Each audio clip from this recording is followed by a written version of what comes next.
નમસ્તે વિદ્યાર્થી મિત્રો, આજે આપણે ધોરણ 6 પ્રકરણ 4 ભૂમિતિના પાયાના ખ્યાલો વિશે સમજ મેળવીશું.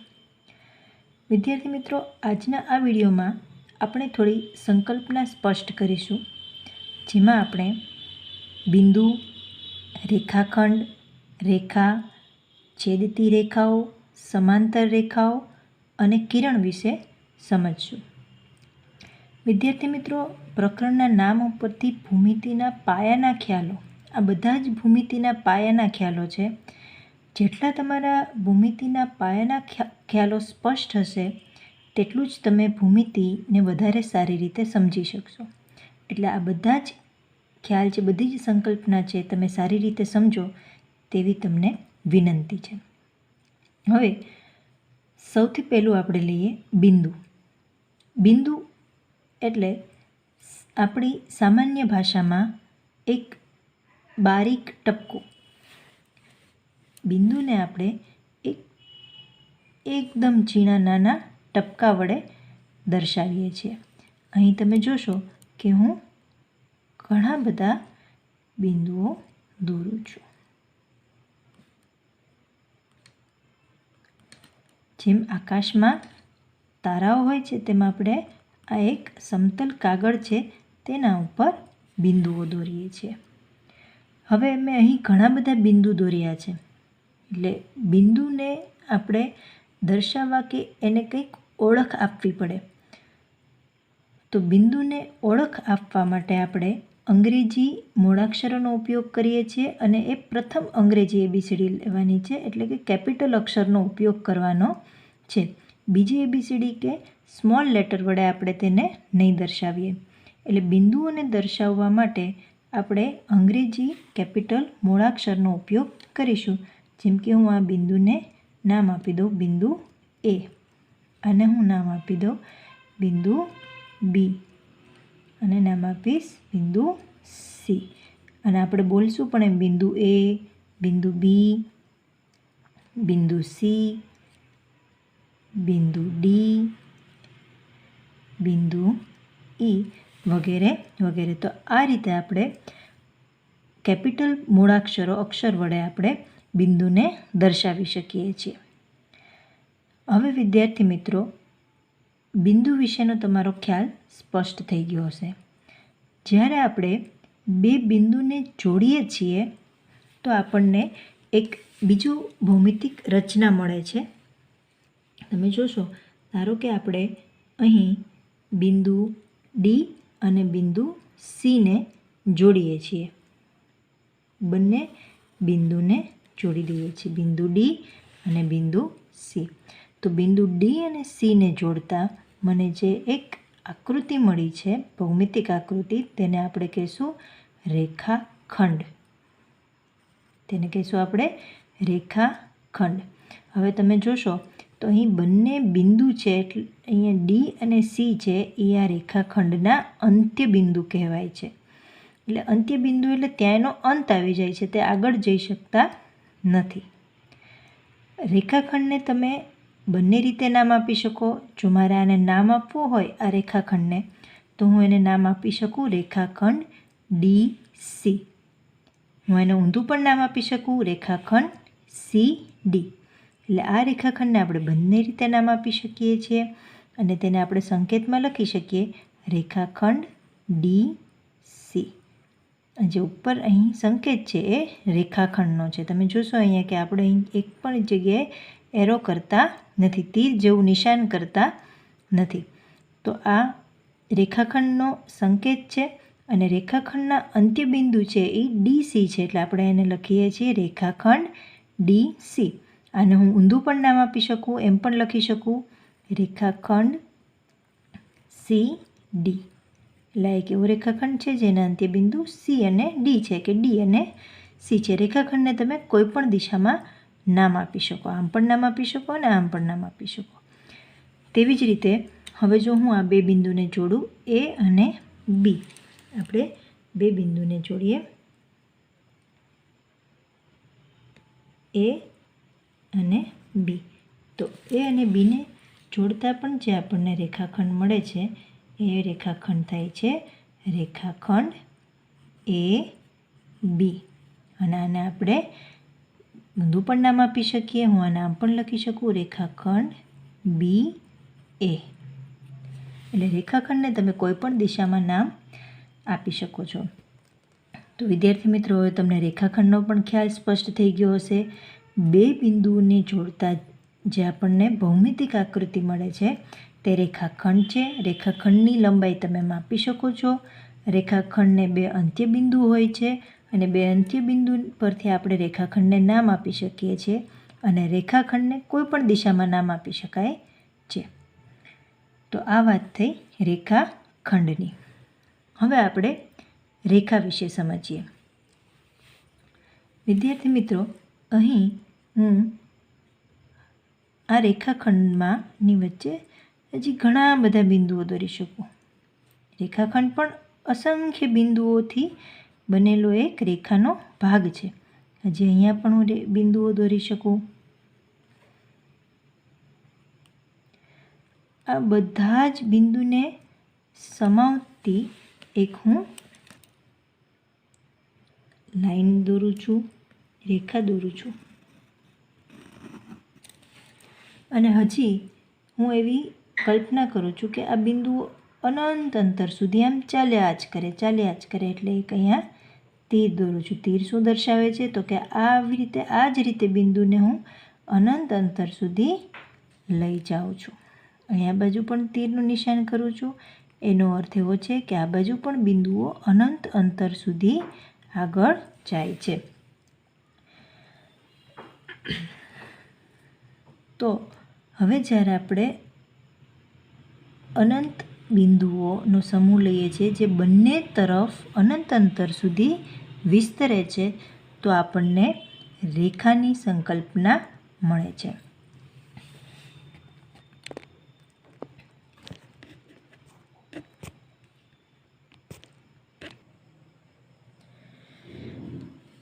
તો વિદ્યાર્થી મિત્રો, આ રીતે આપણે રેખાને નામ આપી શકીએ છીએ. રેખા છે એ અસંખ્ય બિંદુઓથી બનેલું છે. રેખા માટે બે બિંદુઓ પૂરતા છે. બે બિંદુથી તમે એક રેખા દોરી શકો છો, પણ રેખા પર અસંખ્ય બિંદુઓ આવેલા છે અને એ અસંખ્ય બિંદુને આપણે બંને તરફ અનંત અંતર સુધી લંબાવી શકીએ છીએ. અહીં જે તીર છે એ શું દર્શાવે છે? તો કે એ તીર એમ દર્શાવે છે કે અહીં બિંદુઓ છે એ અનંત અંતર સુધી વિસ્તરેલ છે.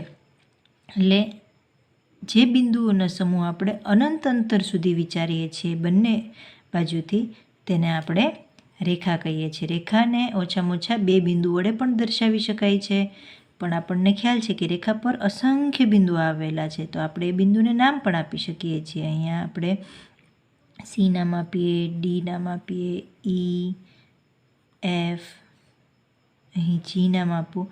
તો આમ રેખા પર અસંખ્ય બિંદુ આવેલા છે, એને આપણે નામ પણ આપી શકીએ છીએ. હવે આપણે રેખાને નામ કઈ રીતે આપવું તે વિચારીએ છીએ. તો રેખા છે એ અસંખ્ય બિંદુથી બનેલી છે, એટલે આપણે એને નામ પણ અસંખ્ય રીતે આપી શકીએ છીએ. એ રેખા પરના કોઈ પણ બે બિંદુને લઈ અને તમે રેખાનું નામ આપી શકો છો.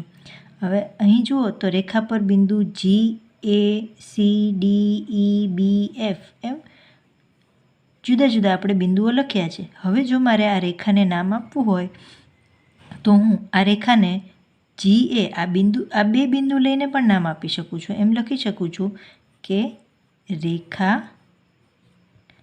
જી એ.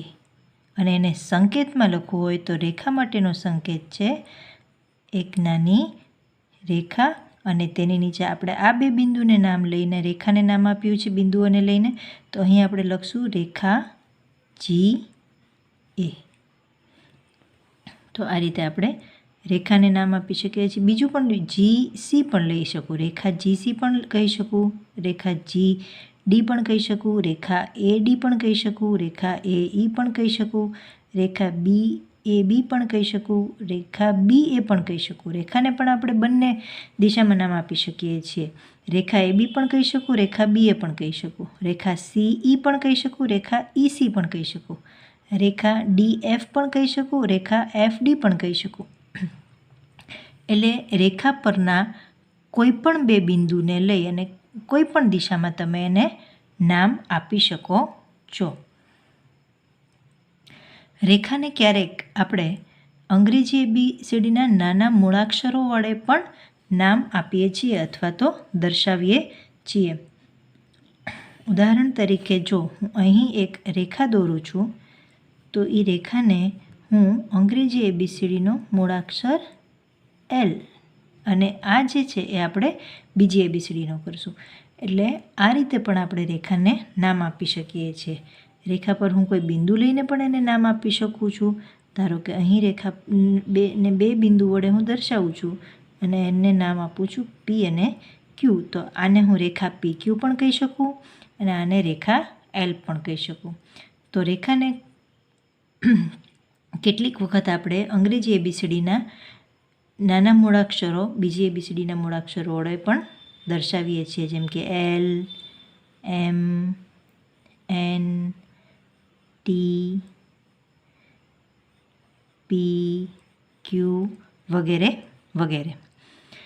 તો વિદ્યાર્થી મિત્રો, રેખા છે એ અસંખ્ય બિંદુથી બનેલી છે, બંને તરફ અનંત અંતર સુધી વિસ્તરેલી છે. રેખાને તમે કોઈ પણ દિશામાં નામ આપી શકો છો અને રેખા પરના કોઈ પણ બે બિંદુને લઈ અને તમે રેખાને નામ આપી શકો છો. અને રેખાને અંગ્રેજી ABCDના બીજી ABCDના મૂળાક્ષરો વડે પણ ક્યારેક આપણે દર્શાવીએ છીએ. તો આ થઈ રેખાની વાત. હવે આપણે વિચારીએ છેદતી રેખાઓ વિશે. હવે તમે જોશો તો અહીં મેં બે રેખા દોરેલી છે. રેખા L1, આ રેખાને આપણે નામ આપ્યું છે રેખા L1 અને આ રેખાને નામ આપ્યું છે રેખા L2. તમે જોઈ શકો છો કે આ બંને રેખાઓ રેખા L1 અને રેખા L2 એ એકબીજા પરથી પસાર થાય છે. એટલે કે બંને કોઈ એક બિંદુએ ભેગી થાય છે. તમે જોશો તો કોઈ એક નાનકડા એવા બિંદુએ એ બંને રેખા ભેગી થાય છે. તો તમે જોશો કે રેખાને આપણે કીધું અસંખ્ય બિંદુ આવેલા છે રેખા પર, તો આ બિંદુ છે એ રેખા L2નું પણ કહેવાય અને આ બિંદુ છે એ રેખા L1નું પણ કહેવાય. તો જ્યારે કોઈ બે રેખાને એક સામાન્ય બિંદુ હોય તો એ બે રેખા આપણે છેદતી રેખા તરીકે ઓળખીએ છીએ.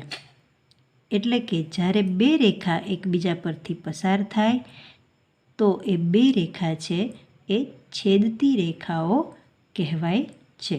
અહીં આપણે લખીએ કે આ બિંદુને જો હું O નામ આપું, અહીં A નામ આપું, અહીં B નામ આપું છું, અહીં C અને અહીં D.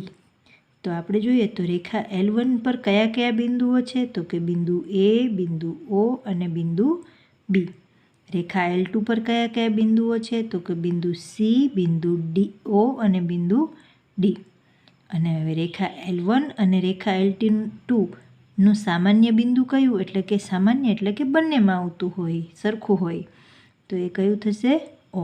એટલે રેખા L1 અને રેખા L2 છે એને એક સામાન્ય બિંદુ છે, જે બિંદુએ આ બંને રેખાઓ એકબીજા પરથી પસાર થાય છે, જેને આપણે છેદે છે એમ કહીએ છીએ. એટલે રેખા L1 અને રેખા L2 એ બિંદુ O પાસે છેદે છે.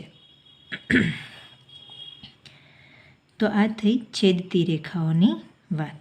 જ્યારે કોઈ બે રેખાઓનું એક સામાન્ય બિંદુ હોય તો આપણે એને છેદતી રેખાઓ કહીએ છીએ. અને સામાન્ય ભાષામાં આપણે કહીએ તો જ્યારે બે રેખાઓ એકબીજાને અડે ભટકાય પસાર થાય તો એ બે રેખાઓ છે એ છેદતી રેખાઓ કહેવાય છે. હવે વિદ્યાર્થી મિત્રો, તમે જોશો કે અહીં મેં બે રેખા દોરી છે. એ રેખાને પણ આપણે નામ આપી દઈએ, રેખા L1 અને રેખા L2. તમે જોશો કે આ બે રેખાઓ છે એ એકબીજાને માંથી પસાર નથી થતી અને કોઈ સામાન્ય બિંદુ પણ નથી. બરાબર, અહીંયા લખીએ આપણે એ બી સી અને ડી. તો તમે કહેશો કે આ બંને રેખા તો એકબીજા પરથી પસાર થતી નથી, બંનેમાં કોઈ સામાન્ય બિંદુ પણ નથી, તો આ બંને છેદતી રેખાઓ નથી. પણ ના, એવું નથી. આપણને ખ્યાલ છે કે રેખામાં જે બંને બાજુ તીર છે એ દર્શાવે છે કે એ અનંત અંતર સુધી વિસ્તરેલી છે. હવે જો આપણે આ રેખાને આગળ વધુ વિસ્તાર કરીએ, એનો અનંત અંતર સુધી એને આપણે વિસ્તારીએ આગળ, તો તમે જોશો કે આ બંને રેખા છે એ એક બિંદુએ અહીં છેદશે. એ બંનેનું એક આ જે બિંદુ છે એ સામાન્ય થશે. તો આ બંને છેદતી રેખાઓ કહેવાય. ભલે એ બિંદુને આપણે અત્યારે લંબાવ્યા પછી એ છેદે છે, પણ તમે જોઈ શકશો કે એને લંબાવતા એ છેદે છે, તો એ છેદતી રેખા જ કહેવાશે. તો આ થઈ આપણી છેદતી રેખાઓની વાત. હવે આપણે સમાંતર રેખાઓ વિશે વિચારીએ.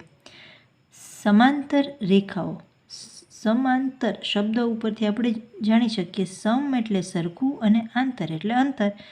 જે બે રેખાઓ વચ્ચેનું અંતર સરખું રહેતું હોય, હંમેશા સરખું રહેતું હોય, તો એ બે રેખાને આપણે સમાંતર રેખા કહીશું. તો તમે અહીં જોશો કે અહીં મેં બે રેખા દોરી છે, રેખા L1 અને રેખા L2. તમે જુઓ તો રેખા L1 અને L2 વચ્ચેનું અંતર છે એ દરેક બિંદુએ સરખું છે. બરાબર, અહીં તમે જોશો અહીં 0થી અહીંયા સુધી 2.5 સેમી જેટલું અંતર છે. હજી થોડુંક આગળથી માપવું તો અહીં પણ 0થી 2.5 સેમી જેટલું અંતર છે. હજી થોડું આગળથી માપીએ તો તમે જોશો કે અહીં પણ 0થી 2.5 સેન્ટીમીટર જેટલું અંતર છે. અહીં પણ 2.5 સેન્ટીમીટર જેટલું અંતર છે. તો આ બંને જ રેખાઓ વચ્ચે તમે કોઈ પણ જગ્યાએથી તેને માપી લો. અહીંયાથી માપો, અહીંયાથી માપો, અહીંયાથી માપો, અહીંયાથી માપો. કોઈ પણ બિંદુએથી તમે આ બે રેખા વચ્ચેનું અંતર માપો છો તો એ સરખું જ છે. અને તમે જો એને અનંત અંતર સુધી વિસ્તારશો બંને બાજુએથી, તો એ બંને રેખા ક્યાંય પણ એકબીજા પરથી પસાર નહીં થાય, ક્યાંય પણ એ બંને રેખા ભેગી નહીં થાય. તો આવી રેખાને આપણે સમાંતર રેખાઓ કહીએ છીએ. સમ એટલે સરખું અને આંતર એટલે કે અંતર. તો આવી રેખાને આપણે સમાંતર રેખા કહીએ છીએ. એટલે કે જે બે રેખા વચ્ચેનું અંતર કોઈ પણ બિંદુએ સમાન રહેતું હોય, સરખું રહેતું હોય, તો એવી બે રેખાને આપણે સમાંતર રેખા કહેશું. હવે તમે અહીં જુઓ તો અહીં રેખા L1 અને રેખા L2 આપી છે. એ બંને રેખા વચ્ચે તમે દેખીતી રીતે જ આપણે જોઈ શકીએ છીએ કે આ અંતર છે એ વધુ છે, જ્યારે અહીં અંતર ઓછું છે. તો અહીં અંતર છે એ સરખું રહેતું નથી. તો આવી રેખાને આપણે સમાંતર રેખાઓ કહી શકીએ નહીં. અને તમે જોશો તો આ બે રેખાને આપણે જો અનંત અંતર સુધી વિસ્તારશું તો આ બંને રેખાઓ એકબીજાને ક્યાંય ને કંઈ છેદશે. તો આ છેદતી રેખાઓ છે. જે રેખાઓ વચ્ચેનું અંતર સરખું ન હોય એ હંમેશા છેદતી રેખાઓ, એ કોઈને કોઈ બિંદુએ એકબીજાને છેદે છે. એટલે જો બે રેખાઓ વચ્ચેનું અંતર સરખું હોય, કોઈ પણ બિંદુએથી તમે માપો, તો એ સમાંતર રેખા કહેવાય. અને જો બે રેખાઓ વચ્ચેનું અંતર સરખું ન હોય અને એને લંબાવતા એ કોઈ પણ બિંદુએ છેદતું હોય, તો એ છેદતી રેખા કહેવાય. એટલે આને આપણે સમાંતર રેખા કહીએ છીએ. અને સમાંતર રેખાને આપણે દર્શાવવા માટે આમ કહી શકીએ કે રેખા L1 છે એ રેખા L2ને સમાંતર છે. આ સમાંતરની સંકેત છે, નિશાની છે. સમાંતર રેખાને દર્શાવવા માટે આપણે બે ઊભા લીટા કરીએ છીએ, જે શું દર્શાવે છે? સમાંતર રેખા. સમાંતર રેખાને બે ઊભા લીટા વડે આપણે દર્શાવી શકાય છે. હવે આપણે કિરણ વિશેનો ખ્યાલ સમજીએ. વિદ્યાર્થી મિત્રો, તમે જોયું હશે કે આપણે મીણબત્તી સળગાવીએ, દીવો સળગાવીએ, ટોર્ચ હોય કે સૂર્ય હોય, તો એ એક બિંદુ છે. બલ્બ છે તો બલ્બ એક બિંદુ છે ને, એમાંથી પ્રકાશ ફેંકાય છે. તો એક બિંદુ છે અને તેના ઉપરથી તેનામાંથી અસંખ્ય કિરણો નીકળે છે. સૂર્ય છે તો સૂર્યના પણ અસંખ્ય કિરણો નીકળે છે. તો એનું એક બિંદુ નિશ્ચિત છે અને એ બધી જ દિશામાં, સૂર્ય કોઈ પણ દિશામાં પ્રકાશ ફેંકે છે, પણ એનો એક સ્ત્રોત છે. તો આ બધા જ છે એ કિરણ છે. કિરણ કેવું હોય તો કે એનું એક અંત્યબિંદુ હોય, જ્યારે એને બીજું અંત્યબિંદુ ન હોય, એ અનંત અંતર સુધી એ વિસ્તરી શકે. તો આવા આપણે ભૌમિતિક ખ્યાલને કિરણ વડે ઓળખીએ છીએ. તેને શું કહીએ છીએ આપણે? કિરણ.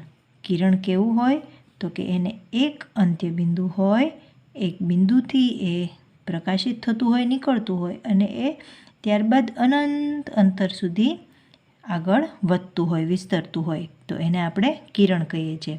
એટલે એક બાજુ બિંદુ અને એક બાજુ તીર, એવી આકૃતિ વડે આપણે કિરણને દર્શાવી શકીએ છીએ. તેને કિરણ કહીએ છીએ કે જેનું એક બિંદુ છે, અંત્યબિંદુ છે અને એક બાજુએ અનંત અંતર સુધી વિસ્તરેલું છે.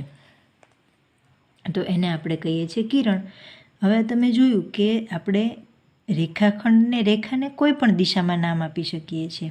પણ જો હું અહીંયા લખું કિરણ એ અને અહીંયા એક બિંદુ લખું કિરણ બી, કિરણમાં પણ અસંખ્ય બિંદુઓ આવેલા હોય છે. આપણે એને કોઈ પણ બે બિંદુ લઈને નામ આપીએ કિરણ એ બી, તો હું અહીં તેને સંકેતમાં લખી શકું કિરણ એ બી. પણ આને હું ઊંધી દિશામાં નામ ના આપી શકું. આને હું આમ ના કહી શકું કિરણ બી એ, તો આ ખોટું પડે. કારણ કે કિરણની શરૂઆત એના ઉગમ બિંદુથી થાય. આ એ છે એનું ઉગમ બિંદુથી, અહીંયાથી કિરણ નીકળે છે, એની શરૂઆત થાય છે. તો હંમેશા કિરણને તેના ઉગમ બિંદુથી નામ આપી શકાય. એટલે તમે કિરણ બી એ ન કહી શકો, કિરણ એ બી કહી શકો. તેવી જ રીતે એક બીજું હું કિરણ દોરું, જેને આપણે નામ આપીએ કે અહીં પી અને અહીં ક્યુ. તો આને હું કિરણ પી ક્યુ કહી શકું, પણ કિરણ ક્યુ પી ન કહી શકું.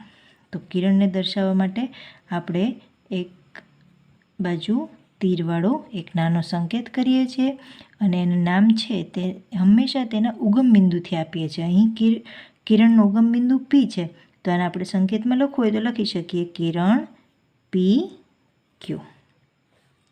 તો કિરણને આપણે એક જ દિશામાં નામ આપશું, બંને દિશામાં નામ આપી શકશું નહીં, તે ખાસ નોંધવાનું છે. તો વિદ્યાર્થી મિત્રો, આ હતો આપણો બિંદુ, રેખાખંડ, રેખા, છેદતી રેખાઓ, સમાંતર રેખા અને કિરણ વિશેનો સામાન્ય ખ્યાલ. આશા છે તમને આ બધું જ સમજાઈ ગયું હશે. આમાં કોઈ પણ તમને ડાઉટ હોય તો તમે કમેન્ટ બોક્સમાં કમેન્ટ કરી શકો છો. અને જો તમને મારો આ વિડીયો ગમ્યો હોય તો તમે લાઈક, શેર અને સબસ્ક્રાઈબ કરવાનું ભૂલતા નહીં. અને રાહ જુઓ મારા આગળના વિડીયોની. ત્યાં સુધી અસ્તુ. નમસ્કાર.